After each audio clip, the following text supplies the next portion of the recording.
ये हमारी कहानी अंत या आरंभ का तीसरा भाग है। अगर आप पहले के भाग सुनना चाहते हैं तो आई बटन पर दिए लिंक से प्लेलिस्ट को एक्सेस कर सकते हैं। इसका लिंक कमेंट सेक्शन में भी दिया गया है। चलिए शुरू करते हैं हमारी कहानी का तीसरा चैप्टर। होटल रूम में कुणाल ने अपने सामने रखे खाने को खाने से मना करते हुए कहा, मुझे नहीं खाना इतना फीका खाना। आरंभ उसके सामने दोनों हाथ सीने पर बांधे खड़ा था। इस वक्त तुम्हें यही खाना खाना पड़ेगा, कुणाल ने मुंह बनाते हुए कहा। मैं यहाँ अच्छा खाना खाने आया था और तुम यहाँ मुझे बीमारों वाला खाना खिला रहे हो। वो मुंह फेर कर बैठ गया। आरंभ ने सीधे लहजे में कहा, किसने कहा था बीच में आने के लिए? खुद गोली लगवाई है। अब बीमार हो तो बीमारों वाला खाना ही मिलेगा। वो उसके सामने बैठ चम्मच में खिचड़ी उठाया और उसकी तरफ बढ़ाया। कुणाल ने तिरछी नज़रों से उसे देखते हुए कहा, एक ही शर्त पर, तू मेरे लिए खाना बनाएगा तब खाऊंगा, वरना नहीं। आरंभ ने चम्मच नीचे रख कहा, जितने तेरे नखरे हैं कोई लड़की भी नहीं करती। ऐसा ही रहा तो कोई लड़की नहीं मिलने वाली तुझे। उसने साइड टेबल से इंटरकॉम का रिसीवर उठाया और नंबर डायल कर बोला, मैं रूम नंबर 1401 से बोल रहा हूँ। क्या आप हमारे लिए किचन का अरेंजमेंट कर सकती हैं? एक्चुअली मेरी फ्रेंड की तबीयत ठीक नहीं है और उसके लिए मैं खुद कुछ बनाना चाहता था। उसके रिसीवर रखते ही कुणाल ने उसे हक करते हुए कहा, जैसे मुझे तू मिल गया वैसे ही कोई लड़की भी मिल जाएगी मेरे नखरे झेलने के लिए। कुछ देर में दोनों उसी फ्लोर पर बने हुए एक छोटे से किचन में एक होटल स्टाफ के साथ खड़े थे। ये गेस्ट के यूज़ करने के लिए बना हुआ था। उस लड़की ने मुस्कुराते हुए कहा, आपको जिस भी चीज़ की ज़रूरत हो आप मुझसे कह सकते हैं। आरंभ ने उसके नेम टैग को पढ़ते हुए कहा, थैंक यू मिस लावण्या। करीब आधे घंटे में आरंभ ने कुणाल के लिए खिचड़ी और सूप दोनों बनाकर रख दिए। उसके लिए कटोरी में सर्व करके लेकर आया। इसे तो खा सकता है। कुणाल मुस्कुराया, खा तो सकता हूँ लेकिन मैं इतना ही खा पाऊँगा। बाकी जो तूने बनाया है उसका क्या होगा? लावण्या ने कहा, सर अगर आपको कोई ऐतराज़ ना हो तो हमारे एक और वीआईपी सूट में 2 गेस्ट हैं जिनकी तबीयत ठीक नहीं है। होटल के किचन का खाना शायद उन्हें भी पसंद ना आए। मैं उनके लिए ये ले जाऊं? आरंभ ने हाँ में सर हिला दिया। लावण्या ने खुश होते हुए कहा, आप लोग डिनर एंजॉय कीजिए, मैं उन्हें यह देकर आती हूँ। वो गई और सारे खाने को ट्रे में डाल रूम नंबर 1402 के सामने खड़ी हो गई। अंदर आकर उसने वह ट्रे टेबल पे रखते हुए कहा, ये तुम्हारे और आंटी के लिए है। सामने सूची खड़ी थी। उसने ढक्कन उठाकर देख कहा, एक तो ये होटल अंतिम का है। अगर उसकी किचन में इस तरह बीमारों का खाना बनेगा तो उसे पता लगते देर नहीं लगेगी कि हम लोग यहाँ हैं। लावण्या ने सूची का हाथ पकड़कर कहा, तुझे परेशान होने की ज़रूरत नहीं है। ये खाना होटल के किचन से नहीं आ रहा। बगल वाले रूम में भी एक गेस्ट की तबीयत ख़राब है। उनके फ्रेंड ने बनाया है। कल से मैं तेरे लिए घर से खाना बनाकर ले आऊँगी। मैं भी नहीं चाहती कि अंतिम को किसी भी तरीके से पता चले कि तू इस होटल में है। सूची ने उसके गले लगते हुए कहा, थैंक्स, तू हमारी इतनी मदद कर रही है। लावण्या ने उसके पीठ को सहलाते हुए कहा, इसमें थैंक्स की क्या बात है? दोस्त दोस्त के काम नहीं आएंगे तो और कौन आएगा? लावण्या के जाने के बाद सूची ने मन में कहा, शिवम ने हमारे रहने का इंतज़ाम यहाँ उसके ही होटल में किया है, क्योंकि अंतिम कभी भी हमें यहाँ ढूंढने नहीं आएगा। लेकिन फिर भी कुछ न कुछ तो और सोचना ही होगा। कब तक हम उससे ऐसे छिपते फिरेंगे? वह खड़ी हुई और प्रतिमा जी को जगाकर बैठा उन्हें सूप पिलाने लगी। फिर उसने भी खिचड़ी खा लिया। इधर अंतिम रौनित के कहने पर एक रेस्टोरेंट के सामने खड़ा था। शीशे से शिवम किसी आदमी के साथ बैठा नजर आया। थोड़ी ही देर में वह बाहर आया और अंतिम को देख बोला, सर आप यहाँ? मैं मिस्टर सिंह से मिलने आया था। ये मेरी सूची को ढूंढने में मदद कर रहे हैं। ये एक एनजीओ चलाते हैं जो गुमशुदा लोगों की तलाश करती है। अंतिम ने कहा, मैं भी किसी से मिलने आया हूँ। शिवम अपनी कार ले वहाँ से निकल गया। फिर किसी को कॉल कर बोला, थैंक्स राहिल, तुम्हारी वजह से सूची सेफ है। तुमने उसे फार्म हाउस और हॉस्पिटल से निकालने में मेरी बहुत मदद की। राहिल ने कहा, आगे भी कोई ज़रूरत हो तो कहना। इधर होटल में सूची को नींद नहीं आ रही थी। वो अपने चेहरे पर मास्क लगा कमरे से बाहर निकल गई। वहीं आरंभ को भी नींद नहीं आ रही थी। वो भी कमरे से बाहर निकल गया। उसकी नज़र कॉरिडोर के आखिर में बालकनी पर गई जहाँ सूची खड़ी थी। आरंभ को अजीब लगा, इस वक्त यहाँ कोई भी नहीं है, वो अकेली खड़ी है, फिर भी उसने अपने चेहरे पर मास्क क्यों लगा रखा है। सूची आंखें बंद किए खड़ी थी। तभी उसे पीछे किसी के खड़े होने का एहसास हुआ। वो वापस कमरे में जाने के लिए मुड़ी और एक कदम बढ़ाई ही थी कि लड़खड़ा गई। तभी आरंभ ने आगे बढ़ उसे पकड़ लिया। उन दोनों की नज़रें आपस में मिली। आरंभ ने उसकी आंखों में देखते हुए मन में कहा, ये तो वही लड़की है जिससे आज सुबह हॉस्पिटल में मैं टकराया था। सूची तुरंत उससे खुद को छुड़ाकर पीछे हो गई और लगभग भागते हुए अपने कमरे में चली गई।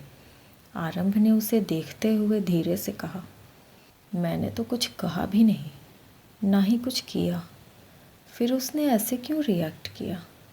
वो बालकनी की रेलिंग पकड़ खड़ा हो गया। मिस लावण्या उसी रूम में खाना लेकर गई थी, लेकिन उन्होंने तो 2 गेस्ट की बात की थी। इसका मतलब वो यहाँ अकेली नहीं है। उसका हस्बैंड। फिर धीरे से बोला, ज़रूरी थोड़े ही है कि वो अपने हस्बैंड के साथ ही यहाँ रह रही हो सकता है किसी और के साथ हो। फिर खुद की बात पर हैरान होते हुए बोला, वो किसी के भी साथ हो, इससे मुझे क्या। उसने पीछे मुड़ देखा। शादीशुदा नहीं लग रही थी वैसे। उसने आंखें बंद खुद से कहा, उसकी शादी हुई हो या नहीं, इस बात से मुझे क्या फ़र्क पड़ता है। सूची जैसे उसके दिमाग पर छा गई थी। वो खुद से ही फ्रस्ट्रेट हो रहा था। अगली सुबह भी आरंभ कुणाल के लिए नाश्ता बना रहा था। उसने जानबूझकर ज़्यादा बनाया। फिर लावण्या से बोला, मिस लावण्या, मुझसे आज भी गलती से ज़्यादा खाना बन गया है। आप ये रूम नंबर 1402 के गेस्ट को दे दीजिए। लावण्या ने मुस्कुराते हुए कहा, यस सर, कल उनको आपका बनाया खाना बहुत पसंद आया था, उन्होंने पूरा खा लिया था। वो नाश्ता सर्व करने लगी। उसने आज घर से जो खाना लाया था वो ऊपर लेकर नहीं आ पाई थी। उसे दोनों के लिए टेंशन हो रही थी, जो अब आरंभ की वजह से दूर हो गई थी। आरंभ ने हिचकिचाते हुए पूछा, वैसे आपके गेस्ट का जेंडर और एज क्या है। लावण्या ने हैरानी से उसे देखा। उसने आगे सफाई देते हुए कहा, मैं इसलिए पूछ रहा था ताकि अगली बार उसी के हिसाब से उनके लिए कुछ बना दूँ। अक्सर लोगों की प्रेफरेंस जेंडर और एज के हिसाब से अलग होती है। लावण्या ने जवाब दिया, दोनों लेडीज़ हैं, एक 20s में है और दूसरी 50s में। आरंभ ये सुन खुश हो गया। लावण्या ने भले ही आरंभ के चेहरे की खुशी ना देखी हो, लेकिन कुणाल की नज़र से कुछ नहीं छुपा था। उसने उसे गौर से देखते हुए पूछा, सच सच बता, तूने क्यों पूछा दूसरे रूम के गेस्ट के बारे में। आरंभ ने नज़रें चुराते हुए कहा, रीजन बताया तो। कुणाल ने उसे घूरते हुए कहा, मुझे बेवकूफ़ मत बना, तेरे चेहरे की खुशी और आंखों की चमक कुछ और बयां कर रही है। आरंभ ने उसके मुंह में निवाला डालते हुए कहा, तू बस खाने पर कॉन्सेंट्रेट कर। कुणाल ने चबाते हुए कहा, मुझे ऐसा क्यों लग रहा है ये किसी लड़की का चक्कर है। कहीं तो उस लड़की से मिला तो नहीं जो उस रूम में है। क्या वो इतनी खूबसूरत है कि उसे देखते ही तू उस पर लट्टू हो गया और अपना वादा भूल गया। आरंभ सोचने लगा, वो कैसी दिखती है ये तो मुझे पता नहीं, उसकी आंखों के अलावा और कुछ नहीं देखा मैंने। फिर उसे देखते हुए बोला, जल्दी से नाश्ता ख़त्म करो, हमें कोर्ट भी जाना है। नाश्ते के बाद कुणाल और आरंभ कोर्ट के लिए निकल गए। वहीं सूची भी बाहर जाने की तैयारी करने लगी। प्रतिमा जी ने पूछा, कहाँ जा रही हो सूची? सूची ने मोबाइल अपने जींस के पॉकेट में डालते हुए कहा, हम अंतिम को ऐसे ही नहीं जाने दे सकते माँ, इसीलिए अपने सीनियर से मिलने जा रहे हैं। क्या पता कोई रास्ता निकल आए। प्रतिमा जी ने उसका हाथ पकड़ कहा, तुम बिल्कुल सही सोच रही हो सूची। शिवम रोज की तरह अंतिम से फाइल साइन करवाने आया था। वह वापस जाते हुए दरवाजे तक ही पहुंचा था, तभी अंतिम ने कहा, शिवम, तुम्हारी एक छोटी बहन भी है ना? शायद सिंगापुर में रह रही है। अपनी बहन का जिक्र सुन शिवम गुस्से से भर मुड़कर उसे देखा। अंतिम मुस्कुरा दिया। उसने अपने कंप्यूटर स्क्रीन को उसकी तरफ कर कहा, कल किसी ने मुझे ये फ़ोटो भेजी थी, ये तुम्हारी बहन ही है ना? शिवम ने स्क्रीन में सामने देखा। एक लड़की की फ़ोटो थी जो कॉफ़ी पी रही थी। ये फ़ोटो साइड से ली गई थी। शिवम तुरंत अंतिम के पास आया और उसके कॉलर को पकड़ उसने गुस्से से कहा, उससे दूर रहो। अंतिम उसकी कलाई को पकड़ खुद को छुड़ाते हुए बोला, अपनी औकात मत भूलो शिवम। अगर मैं चाहूँ तो तुम्हारी बहन के साथ कुछ भी करवा सकता हूँ। वह उससे दूर खड़ा हो अपने होठों के बीच सिगरेट जला बोला, मैं बहुत अच्छी तरीके से जानता हूँ कि सूची इस वक्त कहाँ है। ये सिर्फ तुम्हें पता है। चुनना तुम्हें है, तुम्हारा प्यार सूची या बहन जिसे हर रक्षा बंधन पर रक्षा का वचन देते आए हो। उसने सिगरेट का एक कश लिया और डेस्क के पास आकर ड्रॉअर से एक लिफाफा निकाल बोला, ये सूची तक पहुंचा देना और कहना, अगर उसने मेरे खिलाफ कुछ भी करने की कोशिश की तो मुझसे बुरा कोई नहीं होगा। शिवम ने एक बार नफ़रत भरी नज़रों से अंतिम को देखा, फिर उस लिफाफे को खोल देखा। उसमें चेक था। अगर मुझे सूची मिलेगी तो मैं आपका मैसेज और यह चेक दोनों ही उस तक पहुंचा दूंगा। अपने केबिन में आकर उसने अपने चेयर को लात मारी। क्या करूं मैं? तभी उसकी नज़र अंतिम के दिए चेक के लिफाफे पर गई और वो कुछ सोच मुस्कुरा दिया। आरंभ और कुणाल कोर्ट में थे। आरंभ के पेश किए सबूत के फॉरेंसिक टेस्ट के रिज़ल्ट आ चुके थे, जिसमें उसे झूठा ठहराया गया था। लेकिन जज ने कुछ पेपर को पढ़ कहा, कोर्ट ने एक जगह और टेस्ट के लिए सबूत को भेजा था जिसमें उसे सही कहा गया है। ये सुन मिस्टर गुजराल और उनके वकील एडवोकेट वाधवा दोनों ही हैरान थे। आरंभ ने कुछ फ़ोटोज़ सबमिट करते हुए कहा, मिस्टर गुजराल ने सबूत को झूठा साबित करने के लिए रिश्वत का सहारा लिया है माय लॉर्ड। सामने कुछ फ़ोटोज़ डिस्प्ले हुए जिसमें एक आदमी दूसरे आदमी को पैसों से भरा पैकेट दे रहा था। वह आदमी अभी भी मिस्टर गुजराल के साथ था। आरंभ ने आगे कहा, योर ऑनर, 2 दिन पहले मुझ पर गोली चलाई गई थी जिसमें मुझे बचाने में मेरे दोस्त को वो गोली लग गई और पुलिस ने मुजरिम को पकड़ लिया है। एडवोकेट वाधवा ने कहा, इसका इस केस से कोई लेना देना नहीं है। आरंभ ने उसकी तरफ देखते हुए कहा, लेना देना है, क्योंकि उस आदमी को जिसने ये करने के लिए पैसे दिए थे उसका इस केस से बहुत गहरा ताल्लुक़ है। कुछ देर में एक आदमी को पकड़कर अंबिका और संतोष अंदर आए। आरंभ ने कहा, ये वही हमलावर है, इसके पास से वो हथियार भी बरामद हुआ है और उसने पुलिस के सामने ये कबूल किया है कि उसने ये सब कुछ मिस्टर वरुण गुजराल के कहने पर किया है। एडवोकेट वाधवा ने कहा, ये झूठ बोल रहा है, कोई सबूत है आपके पास?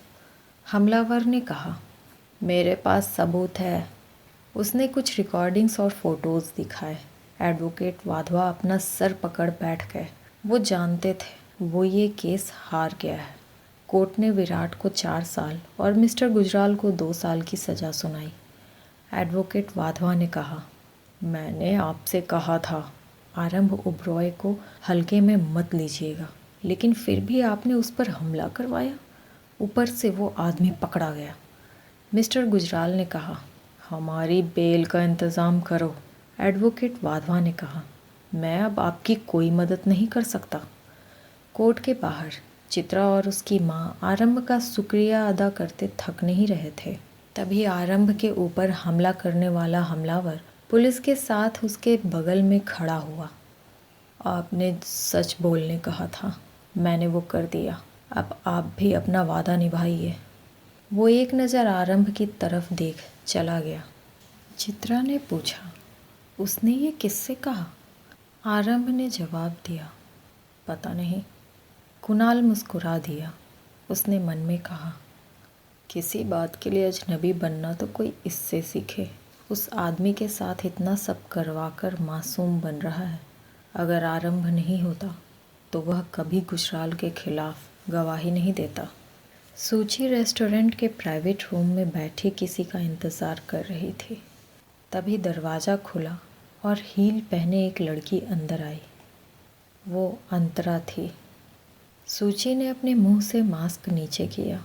अंतरा चौंक गई क्योंकि वो शिवम से मिलने आई थी। वह उसे गले लगाते हुए बोली, सूची, तुम कहाँ चली गई थी? तुम्हारा फ़ोन स्विच ऑफ क्यों आ रहा था? सूची की आंखों में आंसू आ गए। सब कुछ बताएंगे तुम्हें। बहुत मुश्किल से हम तुमसे मिल पा रहे हैं। अंतरा ने उसे बिठाते हुए पूछा, कोई परेशानी है क्या?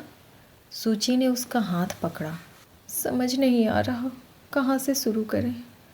उसने सुबकते हुए कहा, हम जानते हैं कि हम जो अभी तुम्हें बताने वाले हैं उस पर यकीन करना इतना आसान नहीं होगा तुम्हारे लिए, लेकिन वो सच है।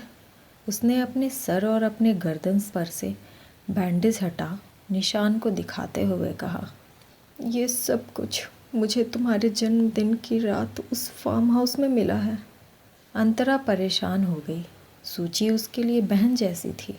उसके साथ ऐसा कुछ हुआ और उसे भनक तक नहीं लगी, वो भी तब जब वो उस फार्म हाउस में मौजूद थी।